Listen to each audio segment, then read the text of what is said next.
Godadara police station વિસ્તારમાં જે Godadara Dindoli bridge છે એની એક્ઝેક્ટ નીચે અને રેલવે ટ્રેકની બાજુમાં ડિમોલિશનની કાર્યવાહી ચાલુ છે। આ જે જગ્યા છે આમાં કાચું બાંધકામ કરી અને કેટલાક ન્યુસન્સ લોકો બેસી રહેતા હતા। અગાઉ પણ પોલીસે અહીંયા અનેક રેડો કરી હતી। ત્યારબાદ અહીંયા રૂટીનમાં કોઈ બેસતું નહોતું, પરંતુ ઘણા સમય બાદ પોલીસને જાણવા મળ્યું હતું કે અમુક ન્યુસન્સ લોકો અહીંયા બેસી રહી અને લોકોને પરેશાન કરે છે, અંધારાનો લાભ લઈ મોબાઈલ છીનવવાની કોશિશ કરે છે।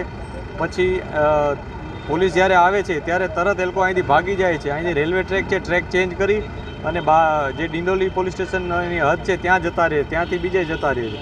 આ પ્રકારની વારંવારની અમને રજૂઆત મળી હતી, જેને ધ્યાને લઈ પોલીસે અત્યારે કન્ફર્મ કર્યું અને એસએમસીને જાણ કરી હતી।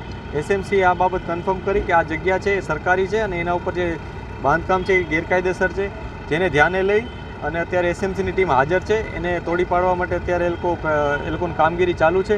આ દરમિયાન પોલીસ એમની મદદમાં અહીંયા ઊભી છે। અમને તમામ પ્રકારની એ લોકોને જે મદદ છે સિક્યુરિટી બાબતની અમે આપી રહ્યા છીએ। આ કોઈ એક વ્યક્તિએ કે કોઈ એક ગ્રુપે કબજે કર્યો એ પ્રકારનું પોલીસને માહિતી નથી, પરંતુ જે ઘટના છે એમાં એવું હતું કે કાચું બાંધકામ પડી રહ્યું છે અને લોકો અહીં બેસી રહેતા। ક્યારેક એક વ્યક્તિ અથવા અમુક લોકો બેસી રહેતા, પછી બીજા બેસી રહેતા હતા। એ લોકોનું રૂટીન કામ કે અહીંના આવતા જતા લોકોને પરેશાન કરવાનું, મોબાઈલ છીનવવાની કોશિશ કરવાની અથવા મારામારી કરવાની, અહીંયા આખો માહોલ ખરાબ કરવાનો એ પ્રકારનો એમનો પ્રયાસ હતો।